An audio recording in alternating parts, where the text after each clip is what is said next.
Hola, bienvenidos a mi canal. Gracias por estar aquí. Mi nombre es Dorian. No olviden darle like, suscribirse y compartir.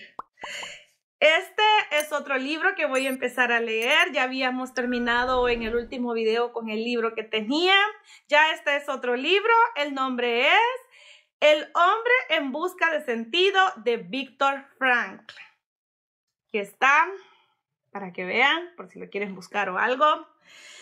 Bueno, entonces vamos a empezar a leerlo.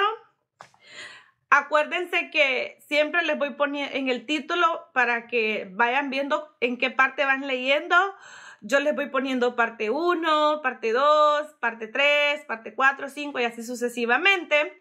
Hoy voy a empezar leyendo el prefacio, pero ya saben que le voy a poner parte 1, parte 2, parte 3, parte 4 y así. Entonces, vamos a comenzar con el prefacio. Gracias por estar aquí. Okay. El hombre en busca de sentido.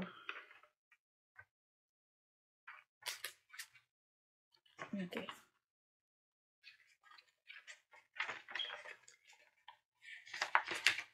El escenario del hombre en busca de sentido se dibuja sobre el atroz paisaje de la vida en los campos de concentración nazis. Enfocar esa tragedia en su conjunto amortigua el impacto de la turbación y es capaz de mitigar la sensación de crueldad del Holocausto. Al contemplar sus hileras de tumbas en perfecta simetría, el honroso cementerio de Auschwitz solo parece albergar una multitud de personas recordadas con una dignidad póstuma tras una muerte sin sentido. Sin embargo, el panorama cambia radicalmente si, ante cada tumba, el espectador juega con la imaginación y percibe un sinfín de vidas malogradas. En ese hueco podría yacer una persona que, en plenitud de energías, emprendía un prestigioso proyecto profesional. Aquí una madre que ha muerto con la angustia de ignorar cuál ha sido la suerte de sus hijos arrancados de su regazo. Allá uno junto al otro, un matrimonio, un hombre y una mujer que tras sortear los avatares de una larga existencia, esperaban con sosiego envejecer juntos. Más allá, a una joven le abortaron los sueños de un feliz matrimonio.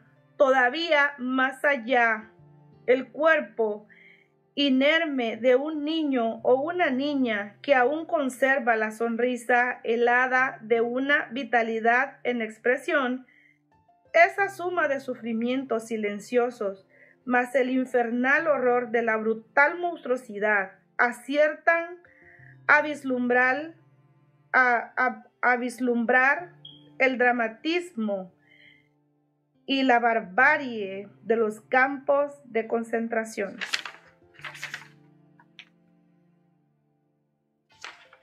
Ok, yo veo que aquí a medida que la lectura va avanzando, salen como ciertas frases. Las frasecitas que salen también se las voy a ir leyendo. Por ejemplo, aquí dice, la enumera con número 1, dice, y resulta que significó cómo estas muertes individuales, personales. Okay. Seguimos con la lectura. Una de aquellas vidas rotas fue la de Viktor Frankl. 1905 a 1997. O sea, ese es su año de nacimiento y su año de muerte. Situémonos en los años 40 del pasado siglo en la ciudad de Viena. En esos tiempos Viena aún ejercía un notable influjo y embrujo en los ambientes intelectuales de la época por su menazgo en las artes y la cultura. Aquella Viena Nadie lo puede negar o menospreciar. Era un foco excepcional de la cultura, las artes y el civismo europeos. Se ha dicho bien que Viena es el último esplendor del pasado. Y además, para un psiquiatra, Viena era el lugar de Sigmund Freud y el de Alfred Adler. También de Viktor Frankl. Viktor Frankl, por esas fechas, comenzaba a despuntar como un profesional prestigioso. Se encontraba bien posicionado en los círculos médicos y académicos, disponía de una prometedora consulta privada. En 1940 sí había sido nombrado director de la sección de neurología del Hospital de Rothschild, que atendía únicamente a pacientes judíos. El hecho de que hubiese aceptado ese nombramiento suponía un desafío y una temeria audacia, pues ya arreciaba la persecución nazi. Crecía su fama de profesor competente e ingenioso, y en los ambientes psiquiátricos resonaba aún entre censuras y alabanzas las públicas controversias de aquel joven médico con las autoridades del momento. Freud y Adler, esas discusiones científicas los encaminaron hacia una crítica superación del psicoanálisis. Frank recogió entonces a un texto sus aportaciones personales para una rehumanización de la psiquiatría, tanto teóricas como tácticas. Por ejemplo, la logoterapia. El manuscrito ya se encontraba en fase de encontrar editor. Había depositado grandes esperanzas en ese libro.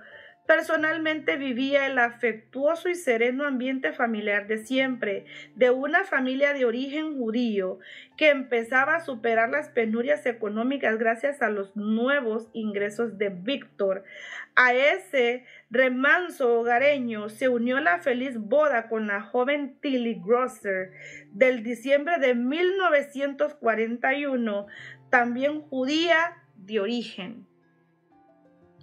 Esa tranquilidad profesional y familiar chocaba con la situación de encrucijada social que se veía en la calle. Ya había comenzado abiertamente la destrucción de sinagogas y el confinamiento y deportación de la población judía, una población dominada por el miedo y la angustia ante el futuro.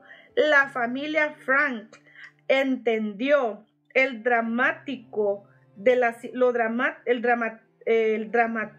la situación y buscó una salida.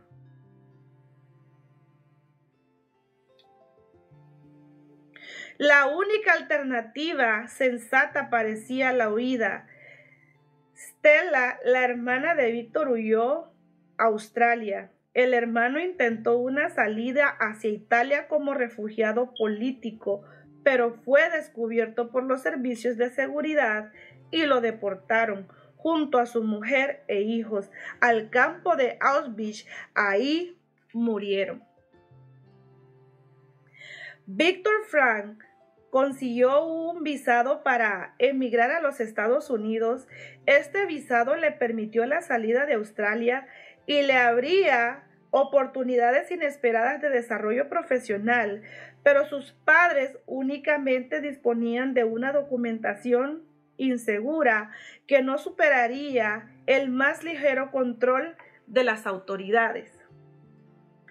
Además, como ya eran ancianos, quedarían ciertamente desvalidados si no contaban con la ayuda de ningún hijo. La situación de sus padres planeó a Frank una grave duda de conciencia. ¿Cuál era mi responsabilidad? ¿Ocuparme de mi obra o cuidar a mis padres?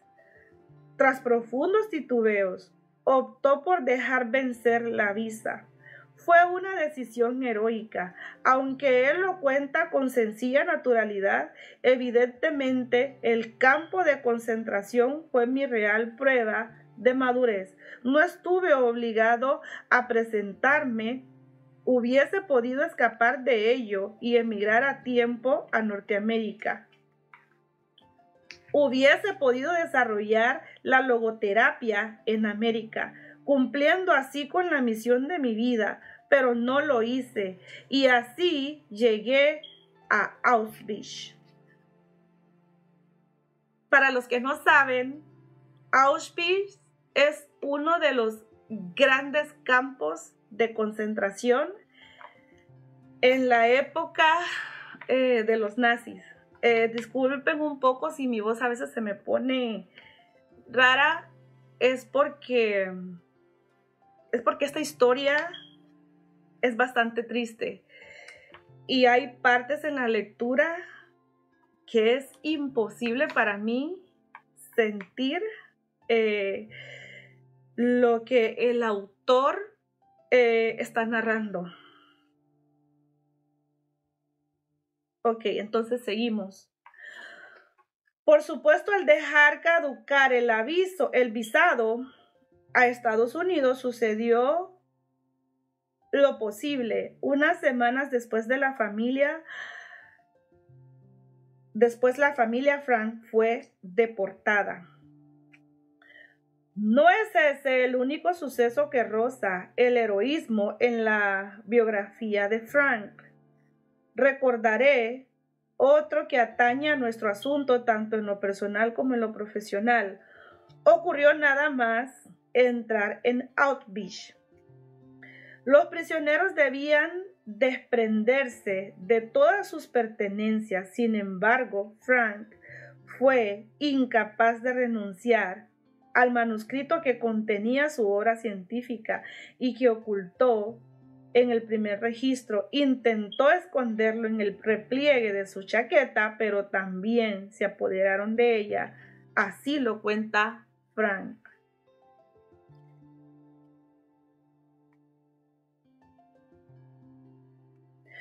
No nos entraba en la cabeza que nos lo quitaran todo, absolutamente todo. Intenté ganarme la confianza de uno de los prisioneros veteranos. Acercándome sigilosamente, señalé el fajo de papeles del bolsillo interior de mi abrigo y le dije: «Mira, es el manuscrito de un libro científico. Sé que me vas a decir que no puedo esperar nada en estas condiciones y que debo estar agradecido de salvar la vida, pero no lo puedo evitar. Necesito conservar este manuscrito como sea. Es el trabajo de toda mi vida, ¿comprendes?». Parecía que comprendía. Empezó a esbozar una sonrisa, primero de compasión, luego burlona, insultante, hasta que soltó una palabra en respuesta a mi ansiedad, la palabra más omnipresente de la jerga de Langer. Con una sorna macabra y los correspondientes improperios, los guardias del campo rompieron el manuscrito en su presencia. En 2 o 3 minutos destrozaron su trabajo y sus investigaciones de años. Aquel libro es el que había depositado tantas esperanzas. Pese a todo, la historia del manuscrito continúa. En el invierno y la primavera de 1945 se desató una epidemia de tifus que contagió a muchos reclusos. Algunos síntomas de la enfermedad eran extremadamente desagradables. La irreprimible aversión a la comida, que incrementaba el peligro de muerte, y los horribles ataques de delirio. Para no sucumbir a aterradores ataques intentábamos no dormir. Yo lo lograba improvisando conferencias imaginarias y me propuse reconstruir el manuscrito perdido en la cámara de desinfección. Garabateaba en taquigrafía las palabras esenciales en pequeños trozos de papel. Fueron 16 noches de fiebre en vela. Esperaba que aquellas notas le sirvieran de guión para rehacer el libro, si alguna vez era. Cuenta este suceso en varios de sus libros: El hombre en busca de sentido, en ocasiones, Logoterapia y en análisis existencial, Homo sapiens. No supone una exageración afirmar que la ruptura de los manuscritos podía significar la desaparición de esa obra. Recuérdense los escasos y anticuados medios de reproducción de los años 40. Un suscrito conllevaba una laboriosa transcripción a máquina con escaso margen para subsanar errores o realizar retoques, y tan solo se podía aspirar a una copia de malísima calidad en papel carbón.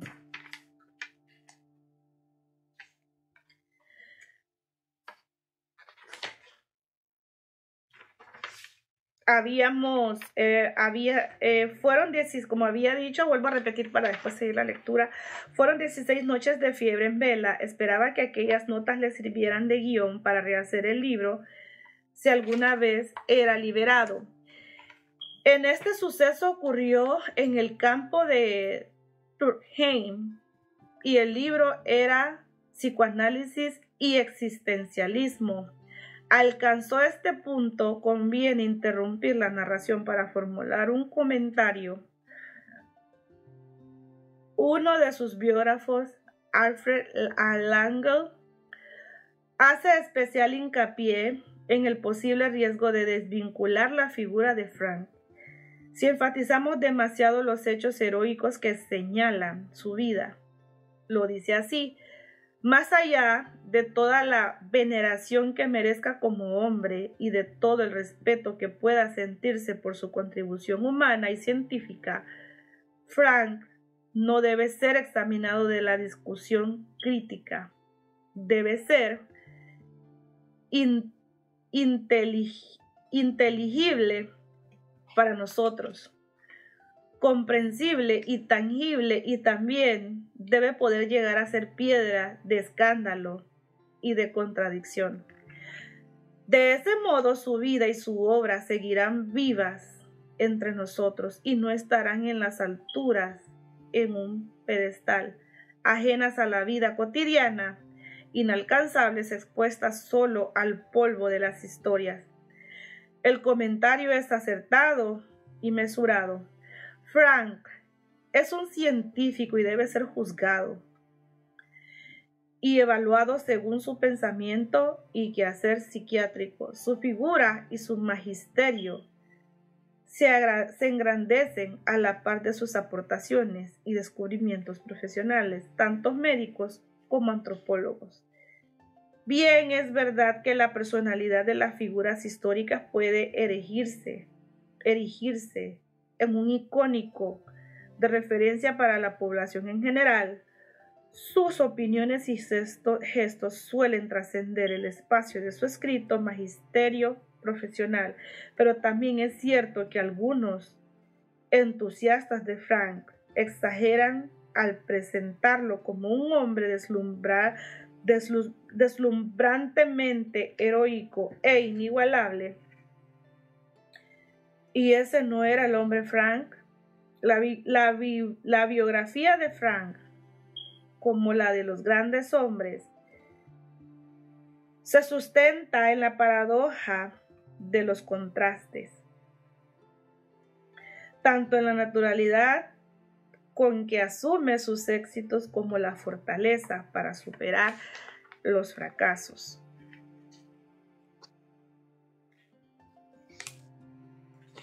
Ok. Solo quiero saber dónde llega esto para... Ok.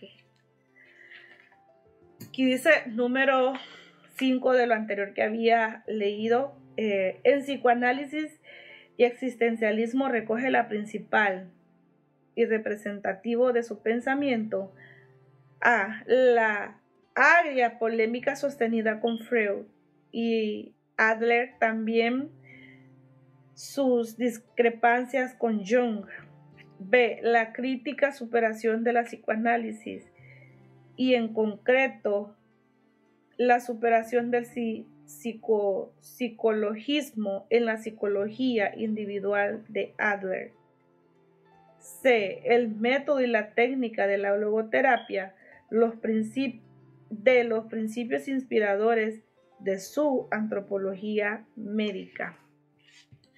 Desde la intensidad de sus pasiones y proyectos hasta la hondura de sus desencantos, los hombres ilustres siempre recomienzan y eso les convierte en admirables e imitables. Para hacerse imitable no se precisa esconder algún suceso oscuro o denigrante, pero sí resulta necesario percibir el ángulo frágil de su entereza.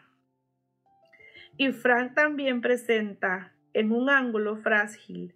No necesitamos curiosear en su vida. Frank reconoció a Adam Greenberg, otro de sus biógrafos, el largo nihilismo existencial de su juventud y que no en todas las épocas de la vida vivió de acuerdo a sus principios. Y nos consta además que sufrió desgarraciones, decaimientos. El primero ocurrió en las pocas semanas de su entrada a Auschwitz. Al igual que la mayoría de los prisioneros, experimentó el shock de internamiento con su correspondiente desplome del ánimo, a lo que vino a sumarse la ausencia de su mujer embarazada, de su primer hijo, la muerte de su padre tras una horrible agonía y la despedida de su madre en el campo de Theresienstadt. Espero pronunciarlo bien. Con el convencimiento de verla por última vez, vio desbordados los esfuerzos profesionales de 2 décadas y como sus compañeros de reclusión comenzó ya a notar los síntomas típicos del rigor de la vida en el campo: extenuación, malnutrición, vestimenta escasa y harapienta, piojos, además enfermedades, congelamiento, hambrunas, y a todo ello se ha de añadir la presunción de un futuro pavoroso que hasta les hacía mirar a la muerte con un cierto desdén. En tales condiciones el campo Kaifering 3 se dejó abatir por una insidiosa desesperanza. En medio de ese desaliento sostuvo una larga conversación con un amigo, Bencher, el que había canjeado un cigarrillo por una sopa aguada con algo de sabor a caldo. Bencher llegó a ser un famoso actor de televisión en Múnich años después de Frank. Reconoció públicamente que con aquella conversación Bencher lo devolvió a la vida. El segundo intento de decaimiento lo padeció a los pocos meses de liberación, que llegó el 27 de abril de 1945. Con la ansiada liberación no terminaron los sufrimientos. Disminuir la acumulada en los años de internamiento tomaba su tiempo, muy lento. Frank se encontraba físicamente exhausto y psicológicamente débil. Pasó unos meses de convalecencia en Múnich, donde se enteró de la muerte de su madre. No había superado la lección, por lo que entró directamente a las cámaras de gas de Birkenau. Después se confirmó la muerte de su mujer. La añoranza de su mujer despertó en Frank el último e imborrable recuerdo vívido junto a ella. Los nazis no permitían dar a luz a mujeres judías y por eso fue forzada a abortar al ingresar a Auschwitz. Antes de consumarse el aborto, Frank y su mujer decidieron dar un nombre a la criatura, Harry o Marion, según hubiese nacido hombre o mujer. De ahí la aparentemente enigmática dedicatoria de su libro Psicoterapia y Humanismo para Harry o Marion, que no han nacido todavía, no llegó a Viena sino hasta agosto. De acuerdo con un sencillo balance, la situación se presentaba desoladora, sin familia, sin hogar ni cobijo, sin dinero, sin trabajo, casi sin amigos. La mayoría de sus conocidos habían muerto en los campos. Los pocos que regresaron se encontraban en su misma condición de precariedad, y aquellos que permanecieron en Viena comenzaban a caer en desgracia por su pasado pronazi. No tenían nada ni a nadie. De nuevo lo atacó la insidiosa desesperanza.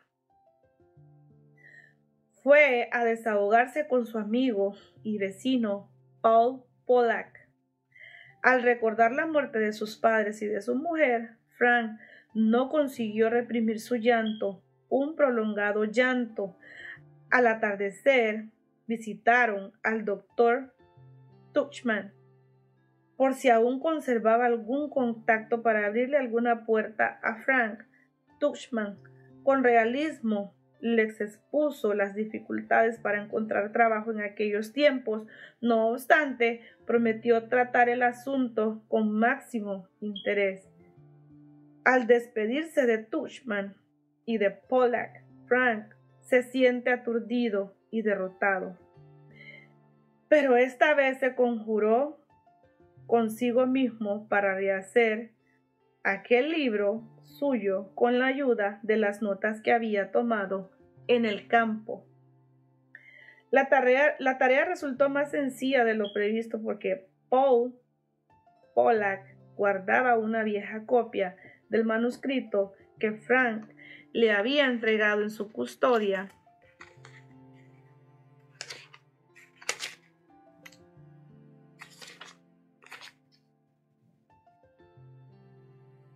Junto con otros recuerdos familiares, la noche anterior en su deportación, Frank lo había olvidado. Con los apuntes del campo y el viejo manuscrito, pronto acabó la redacción definitiva de Psicoanálisis y Existencialismo. Tuchman le ofreció un puesto de neurólogo, inicialmente provisional, que le procuró los recursos mínimos para alquilar una habitación y sobrevivir corosamente. También conoció a Eleonor Katarina Switch, una enfermera de ojos vivarachos y de una dulzura cautivadora. En definitiva, Frank recordaba pausadamente el vigor físico y psíquico, también la ilusión.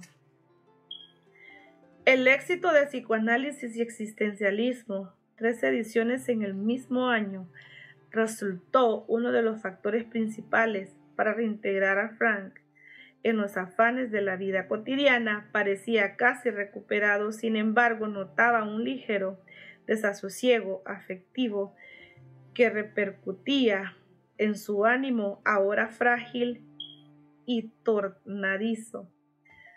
Comprendió que en su interior aún continuaba abierta la herida de la salvaje indignidad sufrida en el Langer.